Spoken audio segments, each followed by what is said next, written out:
Go. You are tuned into the Undisputed Champ Sports Podcast. This is our WWE Week in Review. To close out the week, guys, we're going to talk about 205 Live and NXT. Uh, I am joined by my esteemed colleagues, Mr. Thumbs Up Tommy. Say what up. What is up, everybody? Happy Thursday night, or as I call it, Friday Eve, aka Rusev Day. Let's get into these reviews. All right.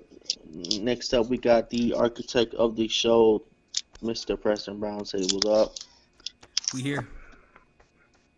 Yes, we are. We're very here. Wow, that was very exciting there, my guy. And I.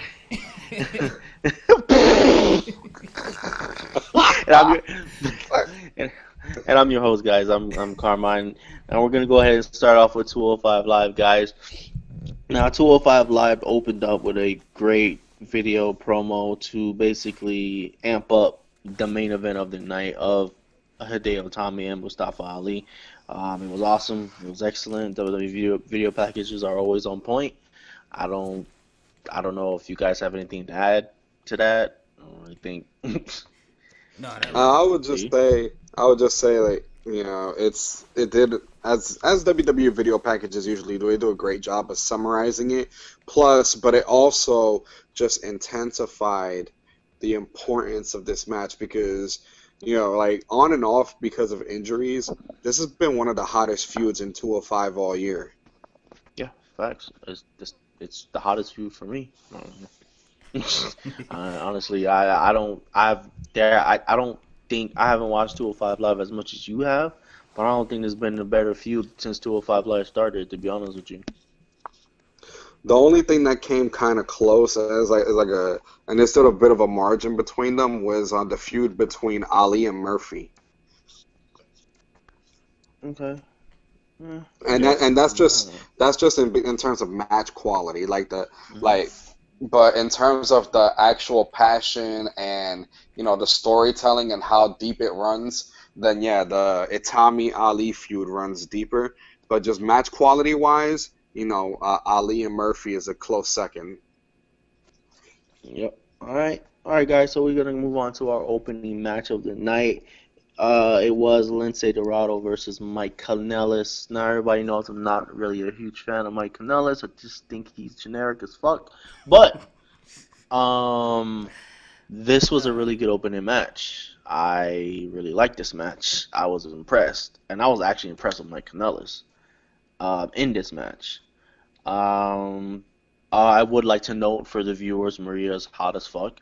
And to think this woman had a baby maybe 2 or 3 months ago, and she looks like this.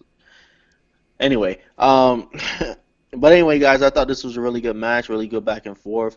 Preston, what did you think about this match?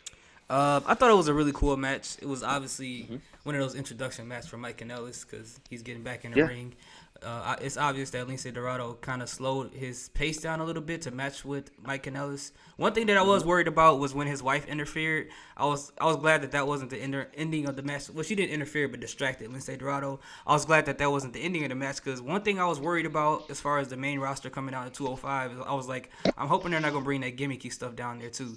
So it was a pretty cool match. Yeah, man. but that's a part of it. That's a part of them, bro. No, I know that. It's gonna happen. He's going to win matches like that. Like that's gonna happen. Yeah, but I was glad that this match that wasn't the reason why he won. Like he won way beyond that part of her trying to distract Lince Dorado. But overall, because he was facing Lince Dorado, it's probably he gonna win a match like that when it's against like a higher caliber opponent.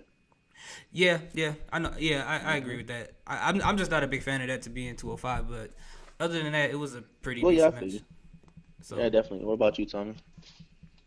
It was pretty straightforward match, medium paced because as you guys said, Lince kind of had to slow it down, and rightfully so because there's gonna be a learning curve for for Mike Kanellis because he's not exactly. I mean, again, I don't know his experience in the Indies, but based on what I've seen so far, I don't think he's as well versed against wrestling quicker opponents like a lot of the cruiserweights. And like we said a couple of weeks ago when it was Leo and Lindsay. Aside from Leo, Lindsay is probably one of the quickest cruiserweights in the division, so he definitely had to tone it down just so that the match can look competitive. And I mean, I'm gonna be honest with y'all. Like, I that's what I like most about this match because we already know what we're getting for 205 Live. It's high flying, action, speed, and everything. But not every cruiserweight in the world is a high flyer to me. And there's cruiserweights that are great at slowing pace down, mat wrestling, submissions, all that shit. So I thought this was a good, just I thought this was a good change. It was a good switch up. And I'm not saying I want a dose of this like all the time on 205 Live. No, I'm not saying that. But just for this match and these two opponents, I thought it was pretty good. But anyway, we're gonna go ahead and move on. Couple quick things. I thought it was a good video promo by Brian Kendrick to hype up his match next week against Jack Gallagher, and we don't really need to discuss it. I just thought it was dope. Brian Kendrick, we know he could talk. Anyway, moving on. I mean, we can talk if y'all want, but my dog, low weight top reps,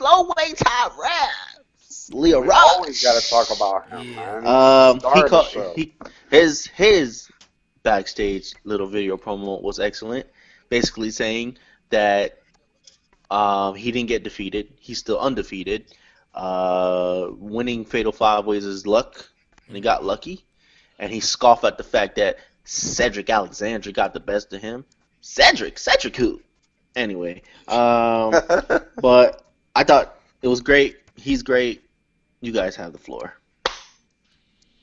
Tommy, Preston, either one. I would say, yeah, he's absolutely right in his analogy that really any kind of match that's triple threat, fatal four-way, fatal five-way, and so on and so forth, any multi-man match, really it comes down to a game of chance as to if you're in the right place at the right time. Because how many times have we seen it where like our favorite, the one that we want to win the match, basically has it in the bag, and then the guy that you haven't seen for like 10 minutes in the match just comes, tosses him out the ring, and picks up the win. Yeah. So definitely Leo Rush is onto something with that analogy. Preston? Yeah, I thought it was a great backstage promo. And when we saw that match the week before, we obviously know there was something between him and Cedric Alexander, because Leo was getting the best of Cedric, and Cedric was getting frustrated. So it's great that they planted that in that match, and then they're continuing on with that. So I can't wait to see the feud between these two, because I am so looking forward to those matches. the style that he has compared to Cedric is going to work well in the ring, and I just can't wait to see what happens, man. Absolutely. Absolutely. All right, guys. Well, enough talk. The beginning of the show was great, but we know what the fuck we came here for. That We are falls count anywhere. we are match. getting to the main event of the evening: Mustafa Ali versus Hideo Itami. Falls count anywhere.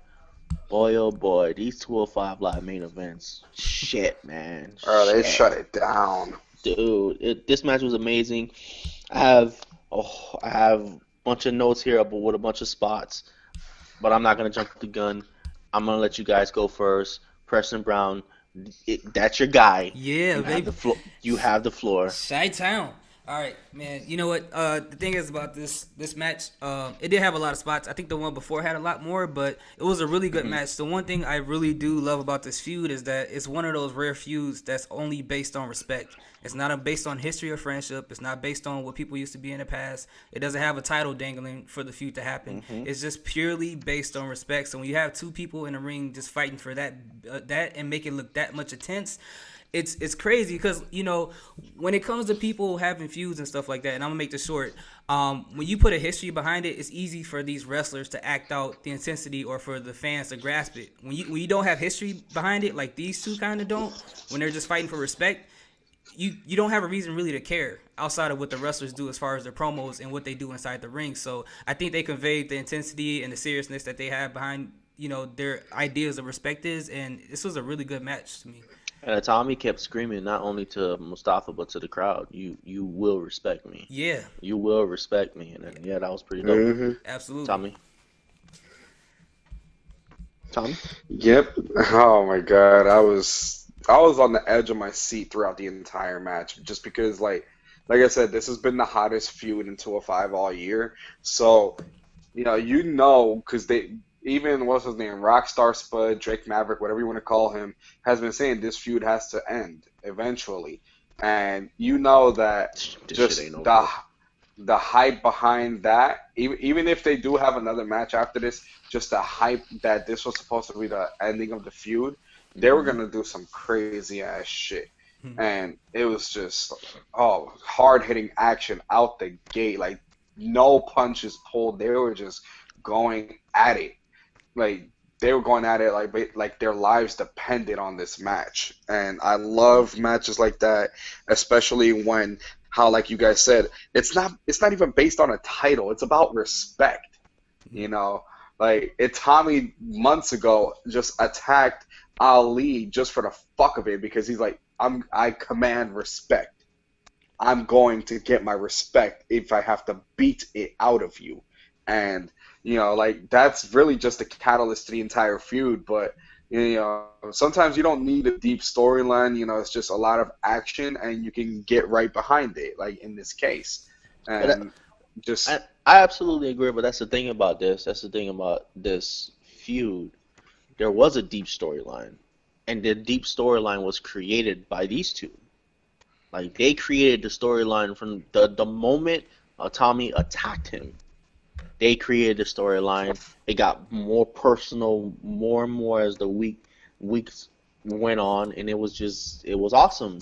And it built and built and built. Tommy took him out. He was out for a month, came hmm back, and everything, and it was awesome. Just a couple of spots in the match, guys. Mustafa Ali did hit this nasty combination of kicks that I thought was great, Oh where yeah. he hit him with like a front kick, and then he hit him with a super kick to the face, and then he turned him, and then Adeo turned around, and then he kicked him in the back of the head. Like I thought that was fucking awesome. Another spot where Hideo had him in this nasty single leg Boston Crab and had his foot on his face Oh while he's yeah. in the submission. That was nasty. And mm, also there was a nasty tornado DDT spot when Ali bounced off the steps and hit him with a nasty tornado DDT. And obviously the coup de grace spot when he hit him with the 045 through the table. That pretty much ended the match. Mustafa Ali is the winner, and as Drake Maverick announced after the match, it will be Tony Nese versus Mustafa Ali for the number one contendership for the Cruiserweight Championship next week. And the reason why I said this shit's not over because Hideo Tommy will interfere either next week or if Mustafa Ali gets that Cruiserweight Championship opportunity. That's why I don't think this is over. I don't think after Hideo Itami lost, he's going to let Mustafa Ali be the cruiserweight champion, Yeah, they and gotta stretch it out. that's basically what heels fucking do. So that's why I don't think this is over. But all in all, this was a fantastic match. It was awesome. Another one of 205 great main events. Um, all in all, I thought the show was pretty good. It only had two matches. Obviously, their opener was really good. The main event was fantastic. The promos in between were really good. So what about your grades, Preston? I'll give it a B plus. It was a pretty good show. Two matches. You know, one was pretty good. The other one was really good. So you can't go wrong with that. Definitely. What about you, Tommy? I'm gonna give it an A just because of the two matches, and then just the setup for next week with the number one contendership. Because one of my guys that I've been saying needs a push for a while seems to finally be getting a push in Tony Nese. Hmm. Yeah, definitely. Yeah, definitely. All right. Well, I'm gonna give it a strong B plus. I think I don't know. There was something missing like in the show, the entire show, for me to give it an A. I don't know what it is, but it was just something. I don't know. I don't know how to explain it. But all in all, I mean, it was still like an excellent show. But anyway, guys, that's gonna do it for 205 Live. You come back, we're gonna go ahead and do our NXT review. This is the Undisputed Champ Sports Podcast. I am Carmine. That is Preston. That's Tommy. Peace.